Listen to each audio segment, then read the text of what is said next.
Hi. Hi. We're the Game We're the Breakers. Game Breakers. Breakers. And Hi, we're everybody. welcoming you back to our second stream. 2 streams for 1 album because this album is 2 discs long. 2 streams for the price of 1, you might say.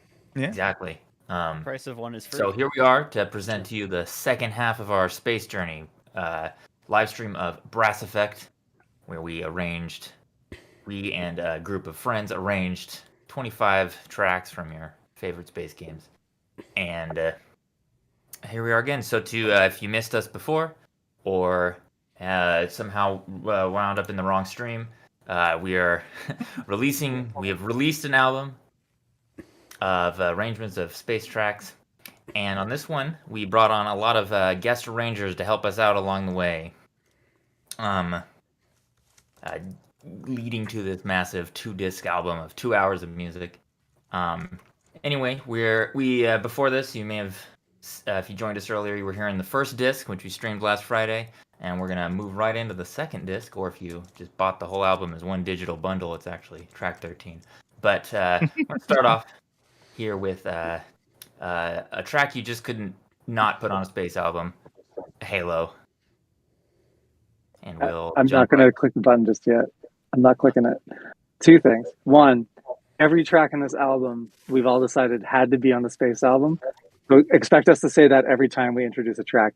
Secondly, I'm laughing at my own joke because in my scenes, I named this scene, Halo, how are you?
And we're back. We're back. That was Hello.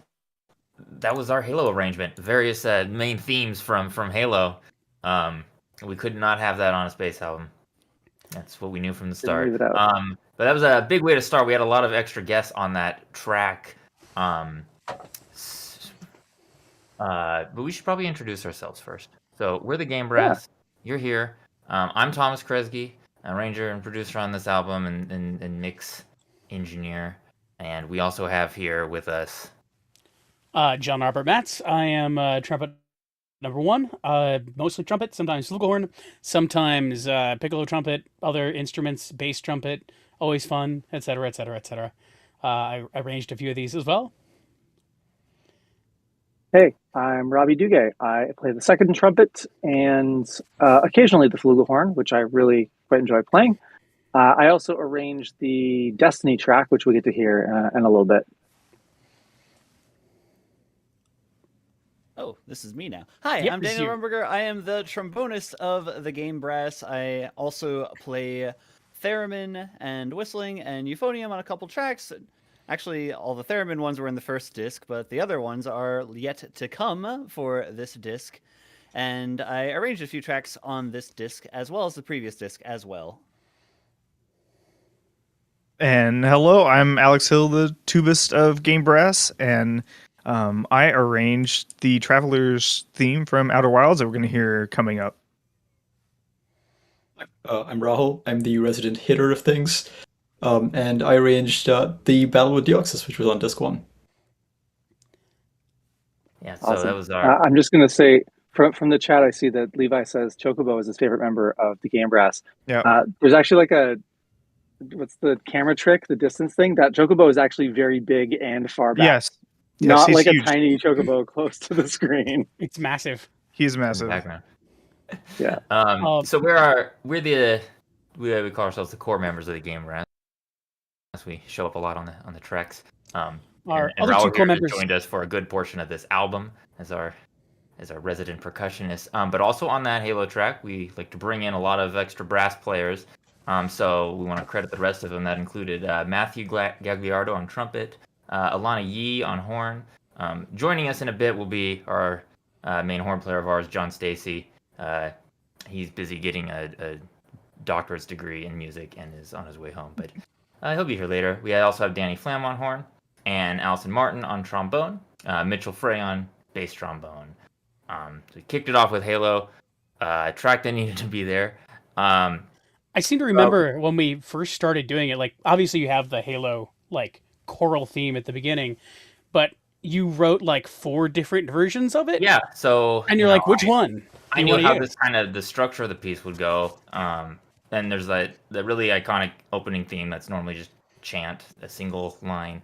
And I arranged 4 different versions. Went to our group chat channel and said, hey, which one of these should we use? John just used all of them. Why not? And yeah, we said yes. Yes, you got to use all of them. I think you had like you have the one that's like just plain chant, one line, and then you have one that's vaguely Copelandy, then one that gets like kind of Prokofiev-esque. I'm like, yeah, you got to escalate, and we come back to it, and it works really well to tie the whole thing up in a nice bow and give us that sense of escalation. Oh yeah.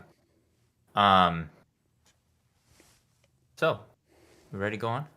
Yeah, I think so. I think so. I'll just add. I have a thing to mention. Go ahead. Oh yeah. One thing about the Halo track that was really, really exciting for the video is when I was getting the backgrounds for this one. You notice like the backgrounds for the Halo, like it moved, the trees moved, or some of the structures moved and stuff like that. And funny enough, it wasn't from the game itself. Someone, the username The Heavy Nader, made a pretty much remade those maps in Halo in VR chat. And so I got to go around in VR chat with my camera and set up certain shots. So everything other than some of the like cutscene footage we used is from those worlds, and it's crazy how pretty they are. And it was a lot of fun. So thank you, Heavy. Well, and we use a lot of that kind of like outside of the original game, kind of capturing and stuff to make these videos. They're all incredibly excessively produced, I think. But speaking of excessively produced, our next piece is Sandstorm from Gradius or Gradius, depending on how you want to say it. Gradius 3, which is kind of rad, if I do say so. It's arranged by our dear friend Ben Wallace, who you may have seen with us yesterday. Well, playing alongside us yesterday with Disco Cactus. But this is a super cool piece. Plays around with a lot of minimalist ideas. If you know your Cage and your John Adams and stuff of that sort, that's the sort of thing we have there. And I'm a little bit concerned that Robby has vanished and gone back and come back sideways. Here. Yes. Beautiful. Hit it, Thomas. Hit it. So, without any further ado, hopefully the stream is still stable. Gradius. Here we go.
Well, hello. That was Sandstorm from Gradius 3, arranged by veteran arranger Ben Wallace. Outside of here, he's a member of Disco Cactus. He performs on another track with us on Disc 1 with that. So Ben Wallace has done a lot of arranging, normally known for going rather outside the box with what he did. But I think he did a fantastic job on this. It's probably, I think, our biggest track on the album, at least most number of people involved. So we should shout those all out. We had on trumpet, reinforcing us, Matthew Gagliardo and Avery Yonahiro. On horn, joining us outside of our normal rotation was Mark Papagon and Andrew Meredith. On trombone, we had Eric L. and Rebecca Patterson. Raul joins us again on timpani. Ben himself played piano on that, and so did Purple Scala. And Doug Perry played a vibraphone part on there. So those who don't know that game, that was Gradius 3. It's a Super Nintendo game. I'm glad that Ben picked that up. You may have also picked up on some other Sandstorm references throughout that track. Some other Sandstorms. Ben Wallace staple is cross-referencing a lot of Yeah. But don't tell anyone that, because it's just a reference. It doesn't count as an actual cover. It's good. It would be rude to say too much.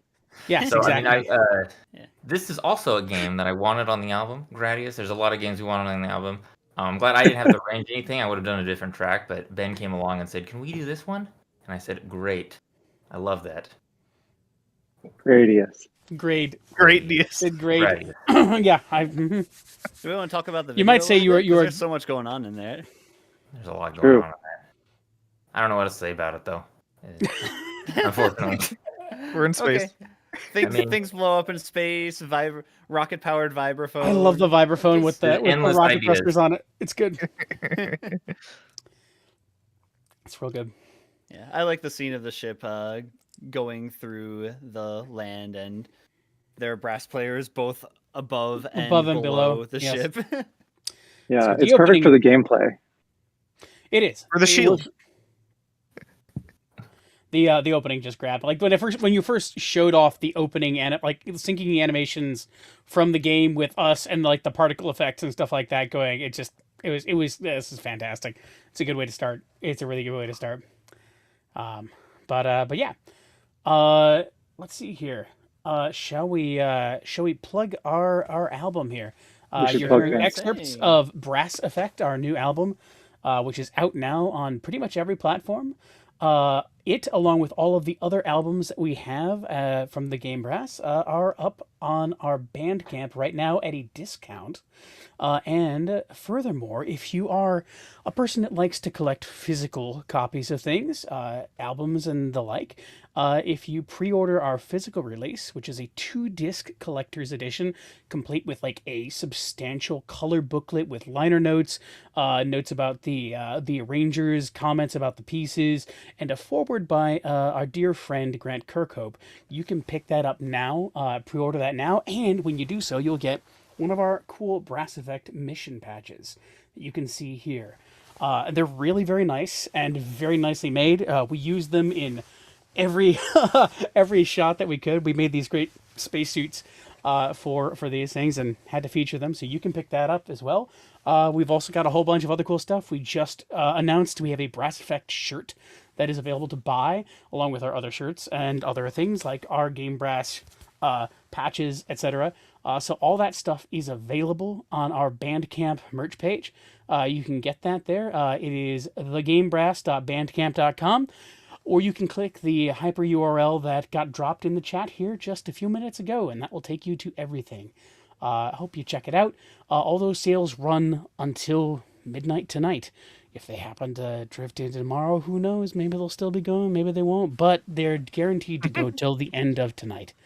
So don't miss your chance. Check it out. To Tell your clarify, you can always pick up the album. You can always pick up the patches, but we have 2 promos going on right now. The promos are if you get a physical CD by the end of this stream, basically, you will get a Brass Effect patch for free.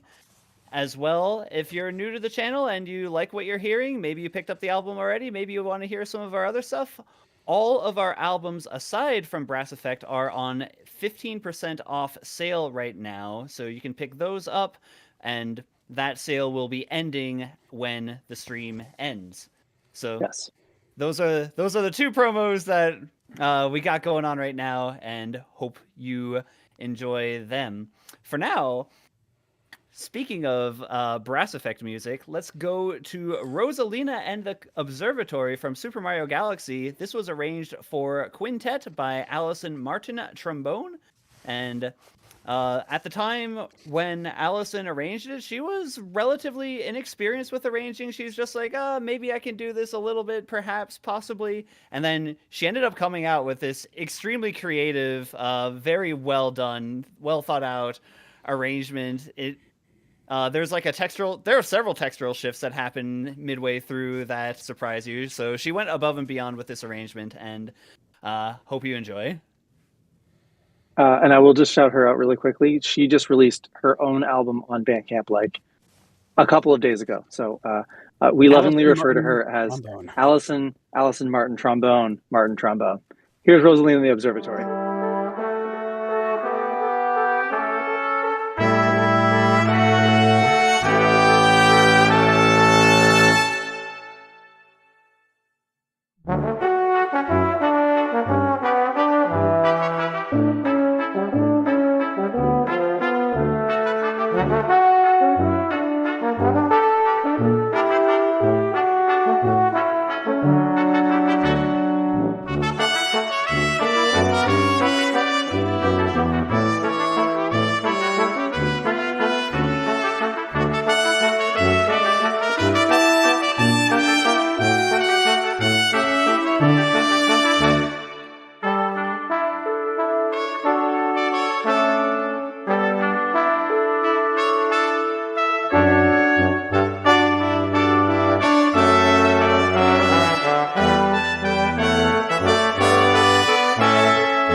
Hello, we're back. Hello. That was Rosalina in the Observatory, arranged by Allison Martin, also known as Allison Martin Trombone. Thank you, Allison. Of the Allison Martin and Trombone yeah, Company. exactly. Yes, wonderful trombone player that we collaborate with whenever we can. I'd like to welcome Mr. JohnStacy to the stream. Hi, buddy. How's that doctorate going? It's going, and I love it Good. every minute. Great. JohnStacy is a horn player and also the auxiliary brass player in our group. He also played a bunch of percussion on A Link to the Brass, which really quickly reminds me that I should mention this is our 7th album. Brass Effect is our 7th album. We may have gotten a bit carried away. Yeah, we've been a band for 5 years now. Our first video came out August 19th, 2017. So we've been doing this a little while, but 7 albums in 5 years is nothing to sneeze at. So we saw a couple of questions in the chat about our uniforms. We decided pretty early on in the album production that it would make sense to have like a costume to record all of our videos in. And if you look at videos like the other Mario Galaxy piece, Gusty Garden Galaxy, we're wearing these but with no patches on them. And the idea didn't really sell. There's like comments on the YouTube page like, hey, why are you wearing... Like, are you supposed to be a plumber? Like, okay, fair enough, I get it. But that wasn't the idea. Right? The idea was to be a spaceman. I want to be Chris Hadfield. So the first thing I did was I went on Etsy and got these custom name badge thingies made. This is like modeled after the name badges that actual astronauts wear. This one's modeled after the Canadian astronauts. Each person in the band has their own version. Some people it's like the Navy, Air Mine Force, is like a U.S. naval aviator. Becomes a astronaut, etc. Like we have Air Force, and I think we have like some cosmonaut ones, etc. I don't know. I think JohnStacy's yours is the original Russian one. Yeah. Mine's a Sputnik patch. Sputnik patch, yeah.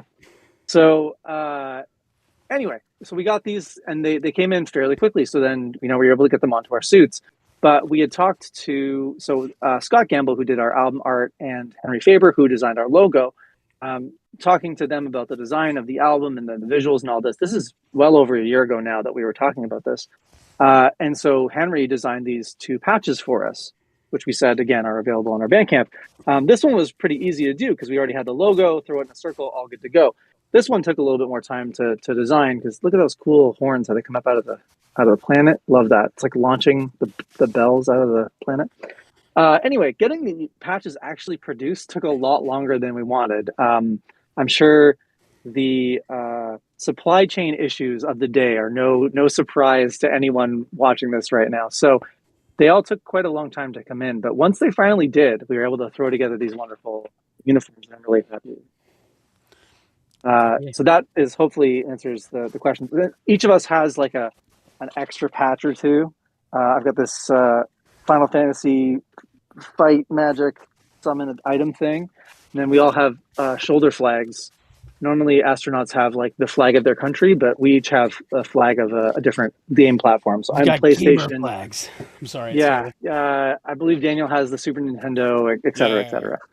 Yeah. So we each have our own country flags, and that's the history behind our fun suits. And maybe in the future we can do more albums that have more themes that take more suits. But I'll bring that up on another day with more time. Anyway, let's move on to the next thing. I believe John, you're gonna kick us off. Yeah, our next track is "Funeral for a Hero" from StarCraft. This is arranged by a good friend of mine, Andrew Kropel, who's another tuba player. I actually met him at GDC. He's a fellow game composer. I think it was my very first GDC that we met, and we stuck in contact over the years. And when it came time to start dabbling with brass stuff, I had him on one of my very first brass quintet arrangements. And then when it came time to do this stuff, it was a shoo-in. We have him, he'd written this for the band. And getting to feature it in this album was a natural fit. So I am not a big StarCraft player, but I definitely spent a fair bit of time playing through your classic single player campaign stuff for that. And so that is a little slice of this. Anyway, so this is Funeral for a Hero from StarCraft.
No.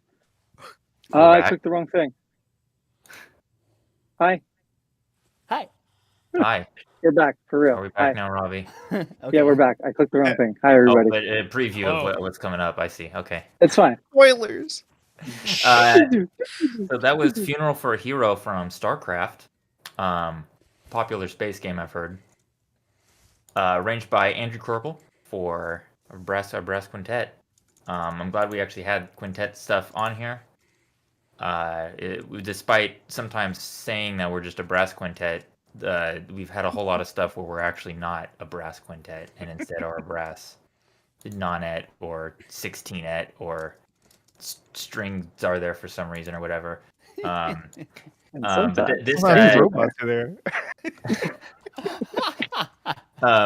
This track, I think it was mentioned, that was arranged actually several years ago. We brought it back and re-recorded every part, new mix, just for this album. Looking through what we had before and thought, okay, this works, just to beef things up because we didn't have enough tracks when we started this, I guess. Anyway, next up is another space game, space track. The main theme from Jet Force Gemini. This track was arranged by Danny Flam and myself. And if you're wondering how two people can arrange one track, it started out with Danny actually transcribing a lot of the parts, getting it laid out in a whole project, kind of getting the whole form together. And then he sent it to me, and there was too many notes, so I had to make it less notes. for the group we had in mind. You still have, there's string parts in there and stuff. So the process was kind of him arranging it, setting out the form, and then I actually kind of orchestrated it down a little bit so that it fit for 7 people. I think this works great, just brass, surprisingly.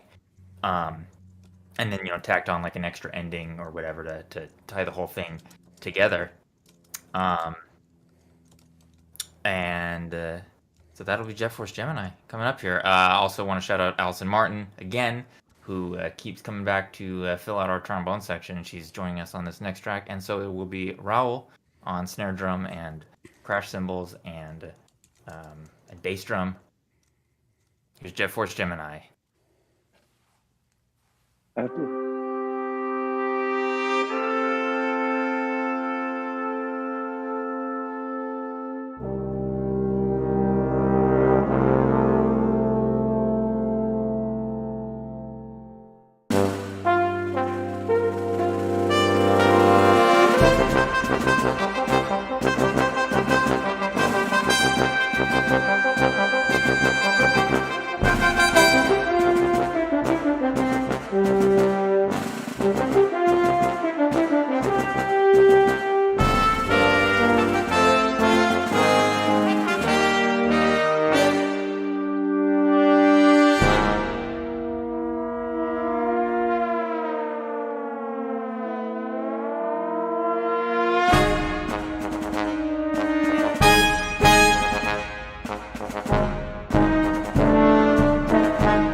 Hello. Welcome back. Thank you. That was the no one's jumping in here. That was the title theme from Jet Force Gemini, originally composed by Robin Beanland and arranged by Thomas Kresge and Danny Flam. It was super fun, and we got Allison Martin to join us. Rahul did percussion stuff, and yeah, it's just fun. You know, unfortunately, JohnStacy couldn't get Mahler to dress up in a dog spacesuit. Mahler is his dog, sorry, not the famous Austrian composer from we the. couldn't get that Mahler either to dress up. Yeah, frankly. You won't return our calls. We tried. But yeah, that was. But yeah, that was. It's a fun track. I like it. It feels very Star Trekky, honestly. Like it has that kind of vibe to it, and I appreciate that. Very somewhere between that and like the Goldsmith sound and like the Williams sound for sci-fi franchises. To say something else about the track, so like we've all mentioned to ourselves at one point that there's certain tracks we had to put on the album. You can't have a space album without Mario Galaxy or the DuckTales Moon track, or whatever, Halo. I think you could have a space album without Jet Force Gemini. No offense to the game, but I personally really like having these lesser known or more obscure tracks or cult favorites or whatever. Like we had Gradius earlier, which I don't know that it's called that unpopular, but I don't think it's most people's first thought. Where Jet Force Gemini, we I know Daniel went out of his way to arrange an extra indie track when we got Omori on our last one. And part of the reason this album ballooned to so many tracks was, a bunch of people came in and said, "I really like this track. I'm going to do it." But then we still felt we couldn't have a space album without Halo, so someone had to do it. But like later on, we're going to have some other stuff like Lost Planet or Star Ocean that maybe isn't the AAA whatever big party song everyone came here for, but I think it's great to have too for those people who wait patiently year after year for some kind of fan service from these cult franchises and only sometimes get it. So on that same note, like speaking of things that are kind of a little off the beaten path and somewhat obscure, our next track is a piece from a game that is first I had the pleasure of arranging, but is from one of the games that I think in the past decade that has like one of the most transcendently beautiful musical scores of all time.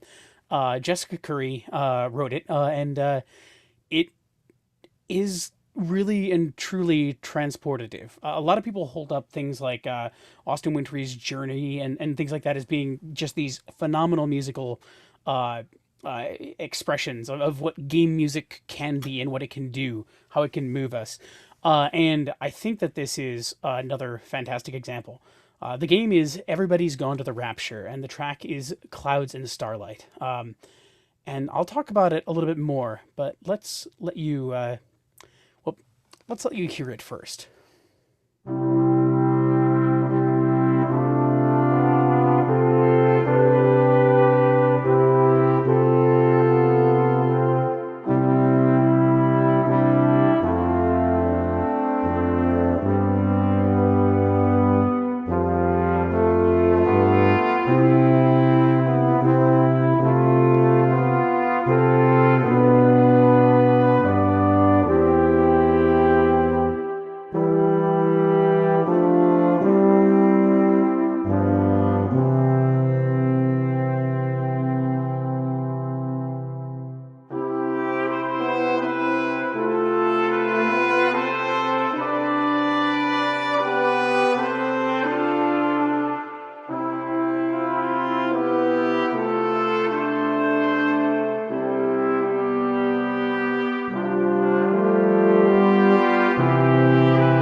And that was Clouds and Starlight from Everybody's Gone to the Rapture by Jessica Curry, arranged by yours truly. Hope you liked it. Everybody's Gone to the Rapture is a really fascinating little game. It's made by the Chinese Room, which is a developer that you may know from things like Dear Esther, which is one of their first kind of things. Started out as a Half-Life 2 mod and then became a full-fledged thing. And she wrote music for that as well. I think it was like her first game score. But this thing is, it's a beautiful game about I wouldn't call it an alien invasion, but alien contact with a small town in England in the 1980s in the countryside. And they try to communicate with us and we try to communicate with them, and things prove to be incompatible, but in a beautiful way. That is tragic and bittersweet and melancholy, and it's a really lovely transcendent experience. Highly recommend you check it out if you ever have a time to do so. It's a fun little I guess you'd call it a walking simulator in today's parlance. But the music is glorious and the soundtrack is fantastic, and I did my best to try to adapt that to brass here. Yeah, I hope you liked it. I'm going to pass the ball over to Alex now, who's going to talk about some cool stuff. Yeah, absolutely. So we're all here for, of course, Brass Effect, our full double album. And we have a bunch of cool merch, and in addition to the digital album, the physical album that has the big 16-page color booklet, which if you buy today, you get a Brass Effect mission patch. But then we also have some other cool merch. We have the Game Brass Iron-On patch that you can see on our spacesuits. And then we actually just released a Brass Effect t-shirt. So you can get, it has the sort of the mission, our Brass Effect mission logo right on the front. Yes, the one that Robby's holding up right now. And as a t-shirt for $20 if you want to head on over to the merch tab for our Bandcamp. It's thegamebrass.bandcamp.com/merch. And then if you want to go even further back, we also have Game Brass t-shirts. We have black Game Brass t-shirts. We have the baseball style, like the white ones with the black trim Game Brass shirts. And we also have a shirt of Horns of Hyrule too. Mm-hmm. But for now, I think... sorry. I was just agreeing and saying it's sweet. Oh. Love it. It is. The Hyrule shirt is so cool. Yeah, it's a very nice one. Yeah. We're slowly building all that merch. Super cool. Thank you, Alex. Daniel, you want to talk to us about the next piece? Sure. So the next piece is our second representative from the StarCraft series of games. This is Protoss 3, named as one of the basically combat games for the Protoss, which is one of the 3 races in StarCraft. The Protoss race is characterized by longevity and old and austerity, so there's some elements of that into this arrangement, but I think for the most part, my influences for this arrangement are more Holstein, kind of like a post-romantic vibe. This is arranged for brass sextet, the normal quintet, plus both horn players, Danny, Flam, and JohnStacy. So, hope you enjoy.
All right, welcome back. That was Protoss 3. I forgot to mention that I did the arrangement for that one.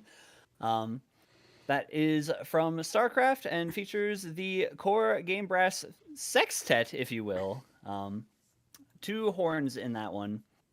So we are listening through Brass Effect right now. Brass Effect is our latest album. It is our 7th album. And this is disc 2. We did the disc 1 listen through stream on Friday, so if you missed that, check that out there. But regardless, you can check out the album itself on Bandcamp, as well as any other streaming platforms. Bandcamp, however, is where you can pick up a digital or physical CDs. If you pick up a physical CD right now, we have a promo going where you can get the triangular Brass Effect mission patch for free. However, that deal will be expiring after this stream, so if you want to take advantage of it, now is your opportunity, because the stream's not going to go on for that much longer. Also, on Bandcamp right now, if Brass Effect is your first album and you're curious, hey, what do the other 6 albums sound like? Well, we have a deal there as well. Right now, our albums are discounted for 15% off. You don't have to input a code or anything. The prices are just as marked with the discount. But again, that one will also be expiring after this stream, so act now. And with that, let's go on to the next track. Rahul, would you like to introduce? So the next track is Field of Expel from Star Ocean Second Story. This track is my favorite track on the album. It's also tied for the most number of instruments that I recorded for a single track. This one has timpani, really cool part, snare drum, bass drum, crotch cymbal, suspended cymbal, and okay, I think that's it. But yeah, that's quite a bit. But really fun parts. And Thomas, you wanted to say a bit about the game? I got nothing to say about the game. Fun game. I couldn't do a space. I couldn't do a space album without including Star Ocean in it. So here we are. I mean, it's in the category of Jet Force Gemini where we probably could, but we want to have it there. But this game was really formative for me. Like, this game was the first game that I knew had more than one ending. There's something like 34 or 37 different endings you can get from this game from playing different choices. I didn't know that. It was the voice acting that won you over, right? The voice acting is the worst I've ever heard in a game ever. It's so bad. It was the vanguard of video game voice acting. It's okay. Shots fired. They literally, like, what's the... John Robert, did you voice act in it? No, what? Okay. Just checking. Now shots are fired. No, it's like Thomas was sharing a video. Thomas was sharing the video the other day in Discord. By the way, we have Discord. If you go to any of our YouTube videos, you can click to join our Discord. We're chatting in it right now. But anyway, he shared a link in Discord where they translated bunny, like a bunny rabbit, to Barney. And there's a bunny that you can like ride around on, like an airship kind of situation. Except they're like, come on, Barney. Oh, here's Barney. It's just, it's not his name. It's really bad. The localization needed some work, but the game is good. The game is really good. Fantastic. It's great. In fact, Really music's good. so Okay. good that I couldn't even pick one track from it, so there might be more than one actual track in it. Anyway, This this is is Field of solid three. Expel from Star Ocean, the second story. Here we go.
we're back. And we're back. That was 3 tracks, actually, from Star Ocean, the second story. The field theme called Field of Expel, battle theme called Stab the Sword of Justice, and then I think a victory theme, the official name of which escapes me right now. Shows up at the end of the track. And as we like to do, we expanded our brass ensemble a bit with theirs. So to shout out the extra brass friends that joined us, we had Thina Amato on trumpet, Mark Papagan on horn, Allison Martin on trombone, and not playing brass, but still a friend, Raul Vanamali on percussion parts and all that. I guess we should talk about the videos a little bit.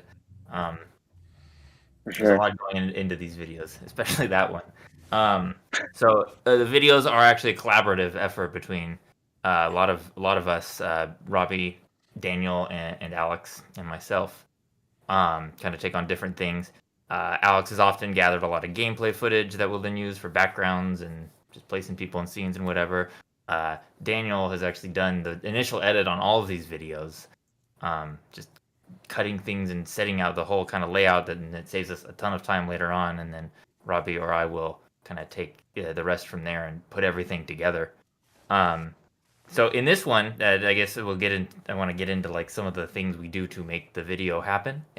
Maybe one day you want to make your own videos. That's all I thought, and now I do this too much. But so in this case, a common thing we'll do is place ourselves like in the game. So we all film on the green screen to make that happen. And in this case, I'd go in and grab this game was originally released on PlayStation, but then later remade on PSP. So I grabbed the PSP version and had to emulate it and grab some gameplay footage and backgrounds and just recording battle scenes and stuff. But something you can do then that I started to experiment with and then kind of went a little further than originally intended, but perhaps to good effect, was replacing textures from the game. So you notice the Game Brass logo is across like the grass. So we just went in and changed the picture in the game, and then it works. I just sort of on a fluke tried to see if I could replace the character's weapon with a trumpet, and then kept it. So that's fun. It worked way better than it had any right Awesome. to. It looks amazing. Yeah, it was awesome. Like originally go in. We actually have done this on other videos too, where we'll go in and erase textures so that we don't have to see the HUD or whatever to help make the footage look clean. And that's where this started. And then I got carried away, as these things go. As we do. How it started, how it's going, the meme. That's us. Let's go.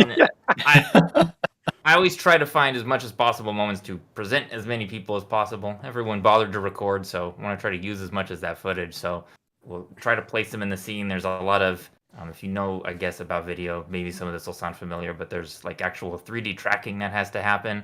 Like one of those shots, I'm just running through the field and then put it into After Effects and have to like track the scene like it was just filmed with the camera, so everybody's looks like they're actually moving with it. Not as hard as it seemed, actually. Sometimes it is as hard as it seems. This one was actually not, surprisingly, which is why it is now for you to enjoy on video. So, I mean, I did a lot of the work on that video. Robby does a handful of other ones. We trade off back and forth each week. And that was Star Ocean. Next up, we have another track that some of you may not have heard of. The main theme from Lost Planet. Lost Planet is a game from 2000s, early-ish. PC game. You're lost in space on another planet, and it's cold. This next track is also featuring a larger brass ensemble. 7 people. Joining us is Eric L. on trombone, and the rest of our core members. And Raul again on percussion. This track was arranged by John Paul Hayward. And a lot of our members have also played with before in the past. Cross Symphonic. He's done a lot of game arrangements of his own. So we were really lucky to have John Paul arrange something for us on this album too. And unlike a lot of people, he picked a track that was just like important to him, even if it wasn't, the most well-known thing. But we're happy to have it. I like having this kind of representation on here. And this is the main theme from Lost Planet.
It's me.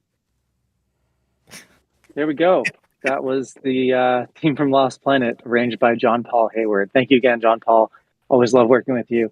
Thomas alluded to it quickly earlier, but I want to specifically shout it out. The Game Brass got to perform as the brass section for John Paul Hayward's album Cross Symphonic, which is out on all distribution platforms. It's even out on vinyl. So we're really, really proud of that project. I actually I bought a C trumpet to record for that. It was my little treat to myself, I guess. But yeah, it was like John did trumpets 1 and 3, and I did 2 and 4, and all of us kind of pitched in and did all the different parts. And I think it's a beautiful project. It turned out great. Yeah, so, if you're a fan of like Chrono Cross, right. it is tremendous. Like great arrangements all the way down, and the whole thing sounds glorious. Yeah, wonderful album. So again, yeah, so John Paul Hayward arranged Lost Planet for us. Next up, we are going to see the Sepix Prime theme from Destiny 1. I guess Sepix is technically in Destiny 2. He's in both, yeah. Is that? Yeah, look at Ghost. Ghost. Look at that Ghost you got. Sweet. You know, hot take, but I actually really liked Dinklebot from the very original Destiny 1.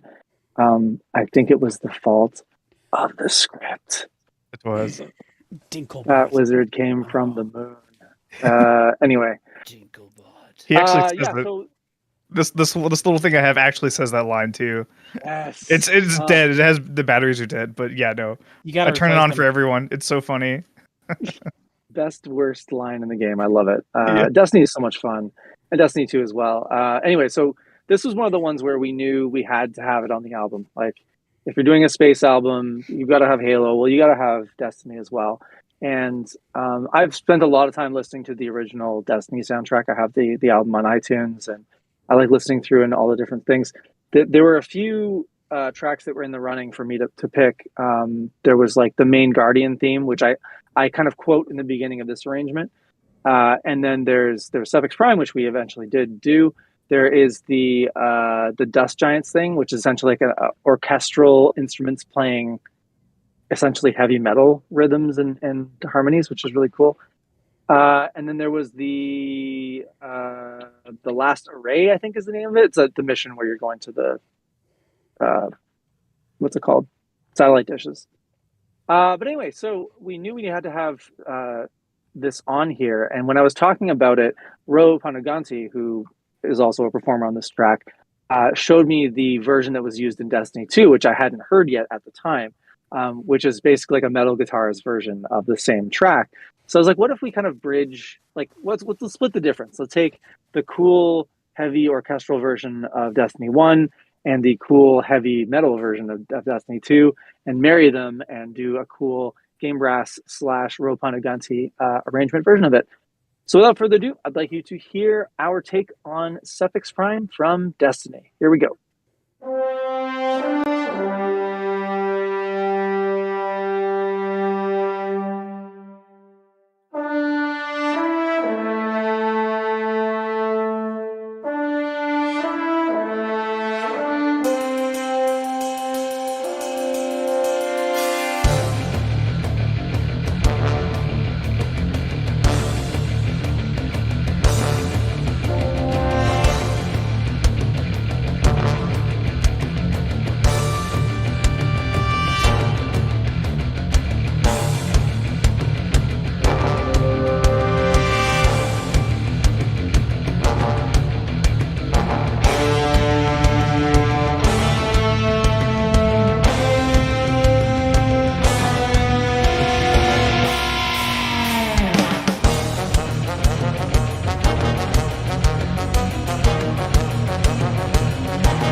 All right, that was Sepix Prime from Destiny, featuring Ro Panaganti and Rahul Vanamali on the metal section. In addition to that, we had some additional brass forces. Jackie Fazakis on horn, Andrew Meredith also on horn. Them plus Danny Flam and JohnStacy were the horn quartet that introduced that arrangement.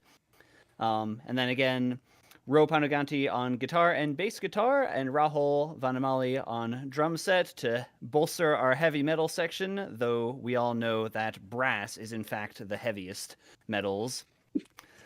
I should also say that Ro also helped with a lot of the flashy video effects that we had in that track, and made a lot of the textures really pop. So, Yeah. if you're just tuning in, welcome. This is the Brass Effect listening party for Disc 2. We had Disc 1 when the album released on Friday. We're playing through all the tracks that are on Disc 2. You can pick up this album yourself at Bandcamp. It's also available for listening on the other streaming platforms, including Spotify. But Bandcamp will have physical and digital CDs. If you pick up a physical CD, we have a promo going on right now where you also get the triangular Brass Effect mission patch for free. And we have another promo going on Bandcamp where if maybe you're not as into space as much as you are into Halloween or Legend of Zelda or whatever Brasino Isles is supposed to be. It's a nice vacation, an island getaway, let's call it. Sure, let's call it that. But all of our other albums are discounted 15%. That promo will end today, as well as the promo to get a free patch upon physical CD purchase. So make sure you get those in if that's what you're going for. So next, I will pass it to the arranger of the next track, Alex Hill. Hello, thank you.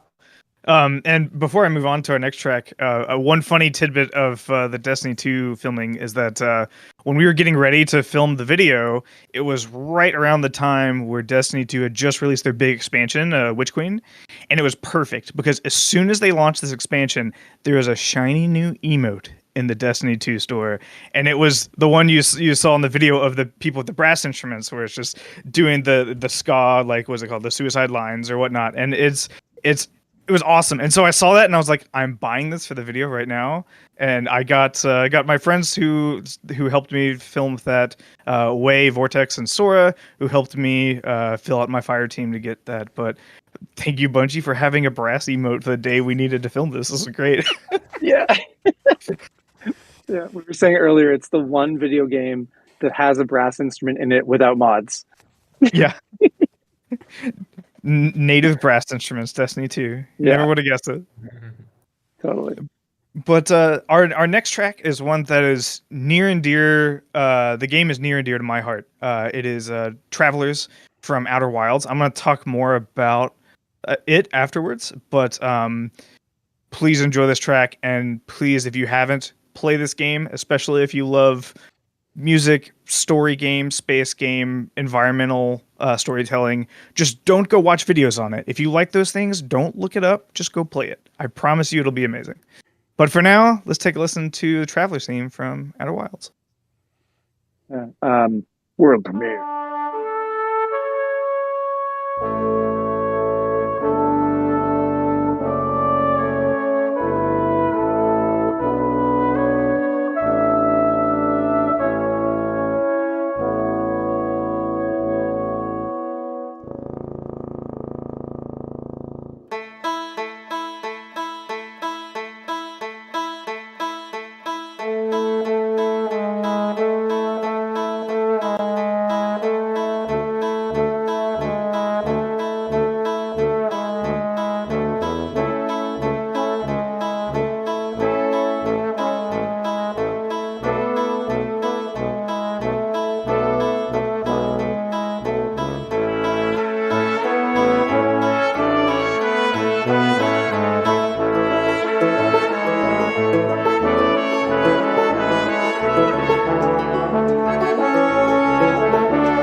Hello, welcome back.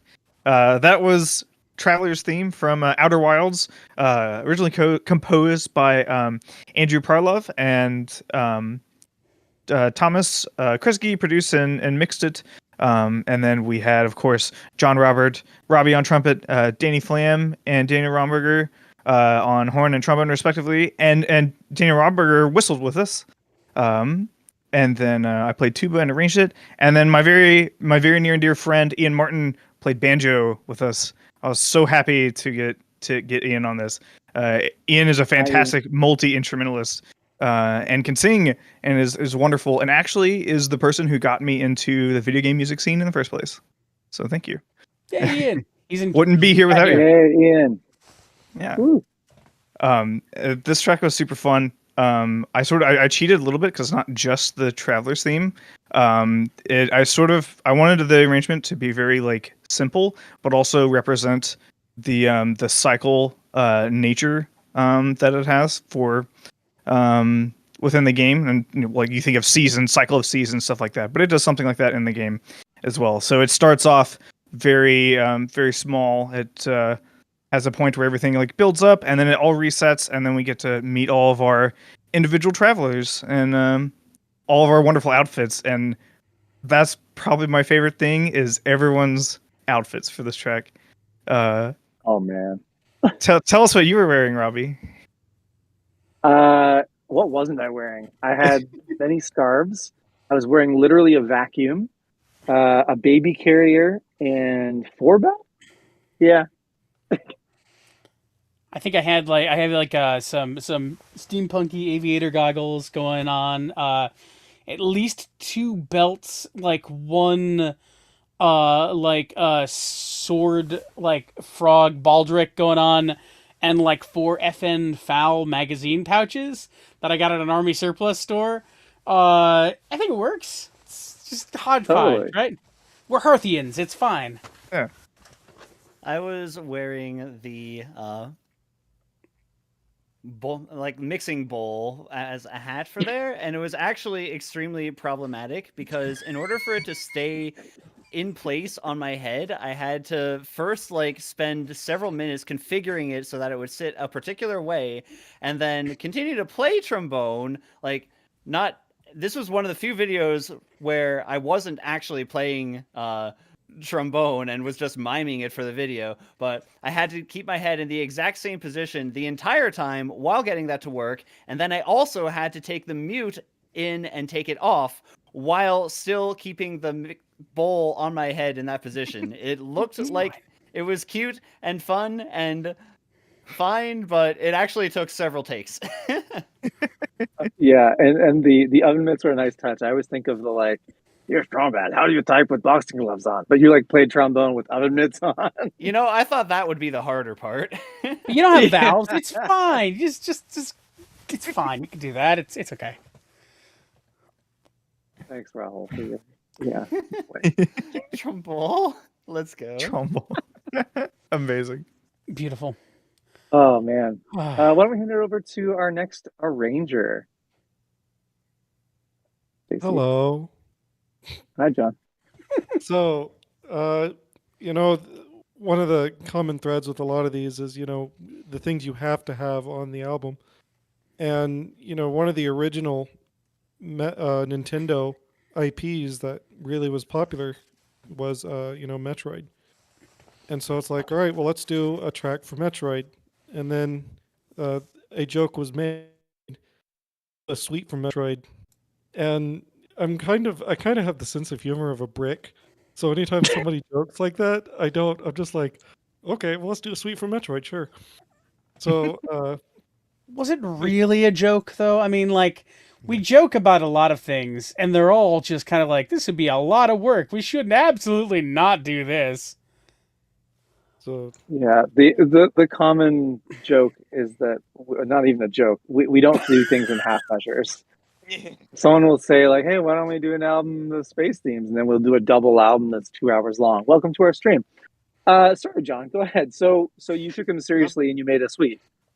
This is why people watch the stream. But so yeah, the fun story about this one is actually I started writing it whenever I was sitting in the hospital, because essentially I was about to welcome a child into my family, as it were, and I was just sitting there waiting. And so I wrote the intro bit basically in one shot, and it's like, oh yeah, this is fun.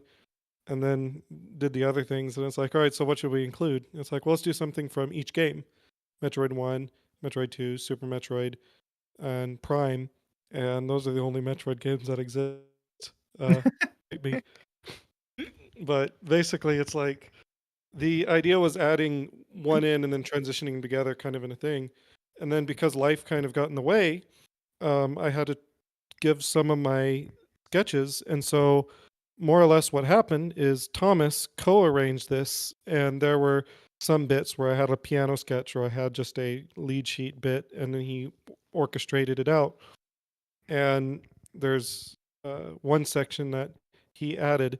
And if you want to play a fun game with it, if you can accurately guess which part of the suite is the JohnStacy part and which is the Thomas Kresge part, and you can accurately guess it, I don't know what you win, but you win something.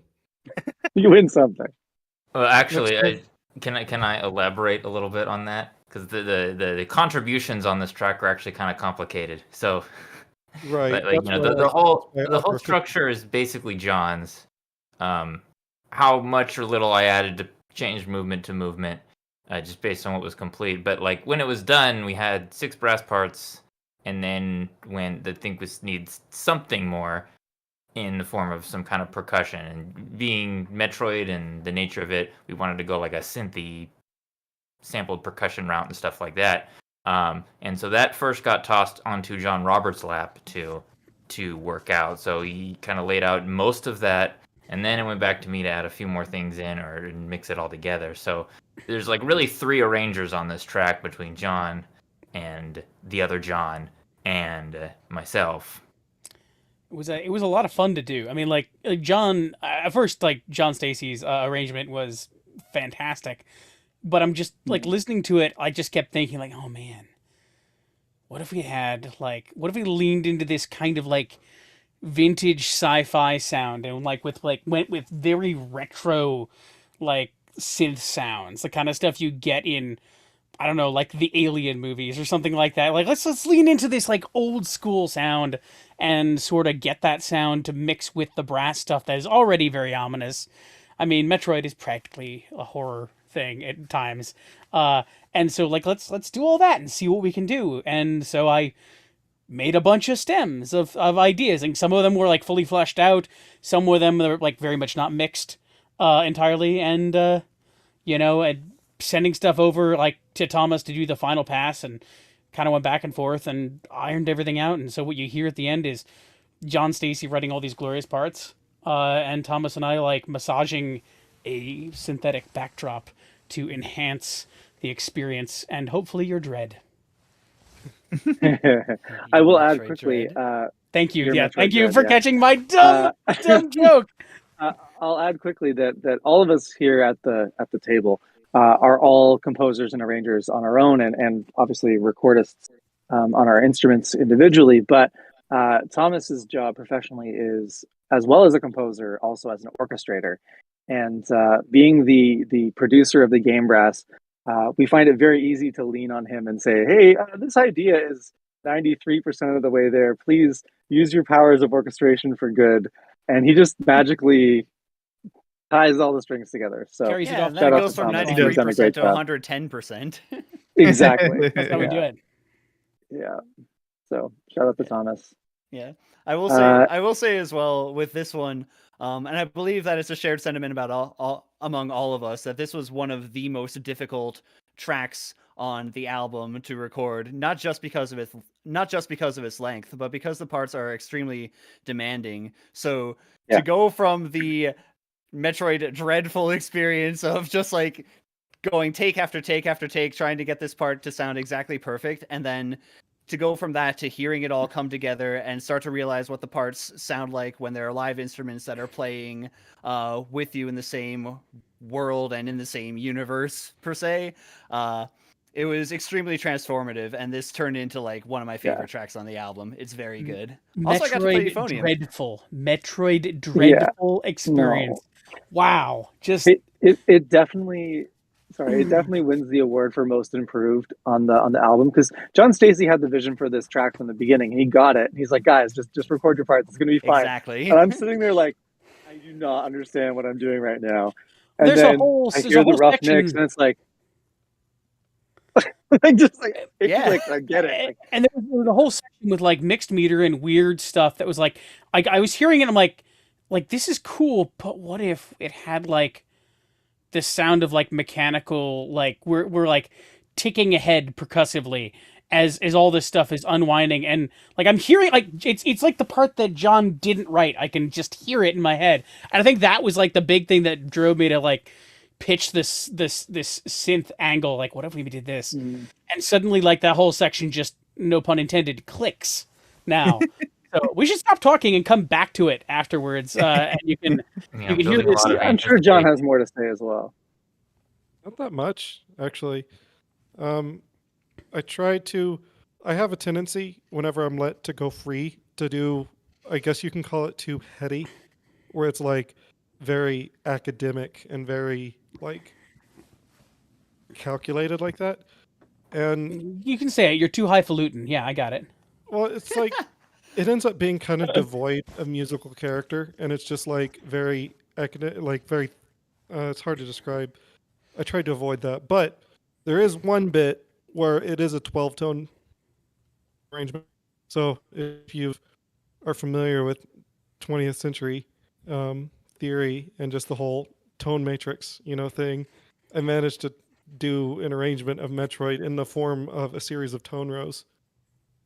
And the fun bit is I didn't give Thomas the matrix at all. I didn't tell him what my row was. He kind of, whenever he was orchestrating part of that bit, he just kind of figured it out. And I'm like, oh yeah, there we go. Good job. So, other than that, everything else is, I tried to keep it, exciting more than calculated and cold and all that. So I know exactly what that section was, and I was trying to like write synth parts to this, and I'm like, what is going on here? What are you doing? Now I know. Okay, well, there we go. So if anyone, that's the other cookie. If anyone can tell me what tone row I used, and you could rotate it in the proper thing, and bonus points if you can draw me out the correct tone row matrix that I used, I will throw in an extra game brass patch. Gold star. Yeah. Gold star. Beautiful. Oh my gosh. All right, why don't we play this monster? Talking about it. Hey, see you in a bit. This one's a doozy. And again, world premiere. This is, I believe, not the final video, but it is a video. It is the penultimate video, and this is not a complete video, if I'm not mistaken. So, anyhow. Yeah, so, Thomas, this is not the final Metroid video, right? It's good. You're going to get a good experience. Almost in its prime. Wow. Just go. Go. Here's Metroid arranged by JohnStacy.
So, we're back. Hey. A thing that was one last little thing that you kind of couldn't really pick up on, because I think you couldn't really see that bit of the score and you can't really see it in the video. In the intro, I took advantage of the magic technology from the future that is remote recording, and there's actually a lot of people started recording on one instrument and then ended up on another. And so what they would do is they would record a few measures on one instrument and then overlap it and re-record on another, and they would be cross-faded together. And so, like for John Robert, he starts on cornet and then it cross-fades to piccolo trumpet. And so you can gradually hear the shift from more or less the darkest kind of trumpet sound that you can get to the brightest. And that happens on a few of the instruments. And it was a fun little thing. It's like, hey, if we're going to do remote recording and we're going to do overdubs and use technology, why not play with that for the sake of art? But yeah, so I hope you enjoyed the Metroid suite there. It was a nice 11-minute, delight. A short 11-minute diversion. Yeah. That is now the Game Brass's longest track. Our 11-minute Metroid suite. Mine was the longest. And we really The couldn't have first done. one I think that you guys recorded. And we really couldn't have done a space album without Metroid. So Gotta do it. we're lucky to have 6 Metroids on it. Yeah. So this was Brass Effect. 2 discs, 2 hours of music. It's available on our Bandcamp. Digital and physical. The physical version will be available. You can buy it now. We'll ship it out very soon. It comes with a commemorative 16-page booklet full of liner notes and arranger information. We really wanted to go all out with this one because like our previous albums where just our band members arranged everything, we reached out to other collaborators, other people we know to arrange a lot of these tracks. So we've got, I think it's 12 total arrangers on this. Each of us here arranged something, and then a few other people came in. So this was a big community effort. I think there's over 40 people recording on it. Again, it's available on our Bandcamp right now, the digital and the physical version. If you buy the physical version today, we'll also throw in this beautiful Brass Effect emission patch designed by our logo designer, Henry Faber. We also have a Brass Effect t-shirt available there. These regular Game Brass patches that you also see on everybody's suit. This was Brass Effect. 25 tracks, 2 hours, Space Journey, our biggest album yet. We're real proud of it. We're real happy with everybody who came along to record for us. Grateful to have so many great musicians. The talent on this album is out of this world. Which brings us into our final track on the album. So you couldn't do a space album without also doing Rainbow Road. I think this might have been the last track actually arranged for the album. I think Omori was, but it was between this and Omori, yeah. Maybe, but yeah, it was. We came in late and went, wait, we still need Rainbow Road. Nobody's done it, and Daniel took care of it. We go back to our core quintet for this: trumpet, 2 trumpets, horn, trombone, and tuba. But we wanted a little something extra, so we brought on Yusuf Rashid to record drum set. Yeah. So this is Rainbow Road. You have anything to say about it, Daniel? It's out of this world. Hope you enjoy. Sorry, quickly before we click on it's his last track. Before we click on it, we asked for questions from the chat. I just want to say them out loud before, because the chat's not necessarily going to be with the video. We were asked any chance on reissuing Snowtopia.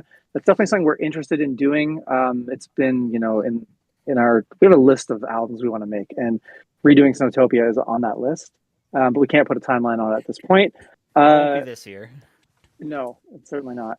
Water Music 34 asks, where can I get a decent tuba for less than the price of a new mortgage?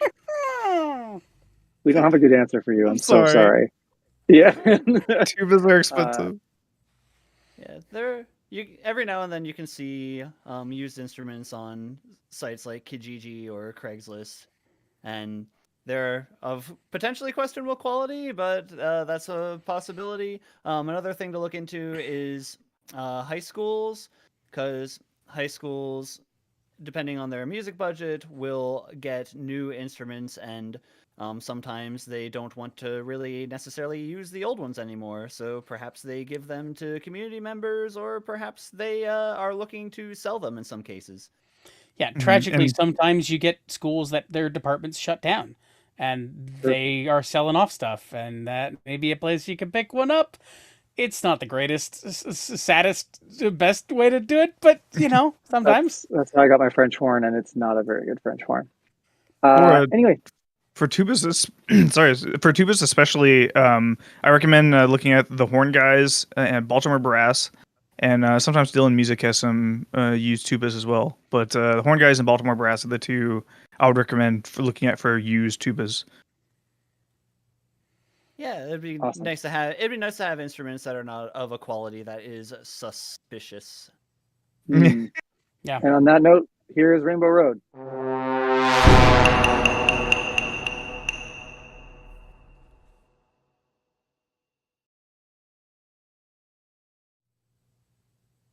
That was sus.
All right, that was the last track on disc 2, the last track on the album, Rainbow Road. Something nice and light and cute to finish off the intense epic that was set up from Metroid. Also featuring Yusuf Rashid on drum set. This is our first time collaborating with Yusuf, and it was awesome to be able to feature Yusuf, also a Toronto resident. So a little bit about that arrangement. It is mostly based on the Mario Kart 64 version of Rainbow Road. That was the very first Mario Kart that I played, and that is actually the only Rainbow Road that's legally licensable. However, I did want to include a small reference to all of the other Rainbow Road versions that are on all the separate Mario Karts. There was a very good 8-bit music theory video a little while back about the musical evolution of Rainbow Road. So that arrangement that you just heard has one small reference to all of the versions of Rainbow Road. In some cases, they play back to back. In some cases, it's just a quote. I can personally point you to where all of them are specifically. There are little flags in the video with a Lackey 2 that goes by and says where they are as well. And with that, that is Brass Effect. I will bring this to Thomas. Yeah, we're the Game Brass. Just so you know who we are, I'm Thomas Kresge, producer and arranger on this and mix engineer. We also have John Robert Matz. I am trumpet number 1, occasional arranger, occasional video capture. And when I'm not doing this stuff, I write music for video games, and I do some voice acting on the side just because it's fun. And where are you based? I'm based in Chicagoland, out in the burbs, a little ways away from the city. Hey, I am Robby Duguay. I get to play the second trumpet parts in the Game Brass alongside flugelhorns and other things whenever I get the chance. Again, occasional arranger. And I, too, am a game composer. I am the creative director at an audio company called Level Curve. So we work on tons of different video games there. I am based in the greater Toronto area up in Canada. Hi, I'm JohnStacy. In the Game Brass, I play horn, and I'm the utility brass player, which basically means I just fill in on whatever's needed. I also arrange. Outside of the Game Brass, I am a doctoral student at Texas Tech University, and as of yesterday, I won a job in the Lubbock Symphony. So I do that. I'm a horn player. And as mentioned, I am centered in Lubbock, Texas. Hi, I'm Daniel Romberger. I play trombone in the Game Brass, also do a lot of arrangements for the group. Online, for the most part, in addition to this, I'm on the Zeldathon team, which does charity gaming marathons and raises money for noble causes while embracing the wild and goofy antics that come with live streaming. And I'm Alex Hill. I'm the tuba player for the Game Brass, and also as of the other month, I became a Miraphone performing and recording artist. Because I've been playing on Miraphone tubas for 15 years or something. I don't remember. A lot of years. But I'm originally from Tennessee, but then on our re-entry from the space mission of Brass Effect, I crash landed in California, and here I am in San Francisco. Hi, I'm Rahul. I'm a percussionist. I do a lot of VGM arrangements and also a freelance performer. I just moved to Toronto 2 weeks ago. Woo. And you just heard Brass Effect, our latest album featuring over 40 performers, 12 arrangers, 25 tracks, 2 hours. You can pick it up on Bandcamp. Please do so. We have a digital available there, but the physical album as well is, lovingly put together to be even more special. What's up, Daniel? I'll also say 25 tracks. People are asking about it in chat. There are actually 26 tracks if you pick up the album on Bandcamp. That really short Among Us sound effect. Yeah, you can get that if you get the Bandcamp version.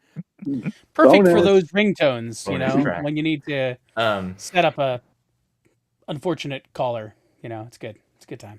So that's available on our Bandcamp. And we have a Discord. We invite you to join us. Links to that are in the description of this video. Follow us on Spotify. Follow us everywhere. Tell your friends. We love making this music. We love people hearing it. We want to thank everybody who's sat through here today, who came on Friday to hear this giant album, all this music. And again, we really want to thank all of the musicians that help us bring this together.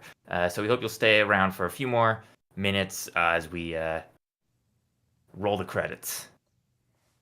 Thank you for joining us tonight.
Bye. Bye. We're the game We're the Brass. Game Brass.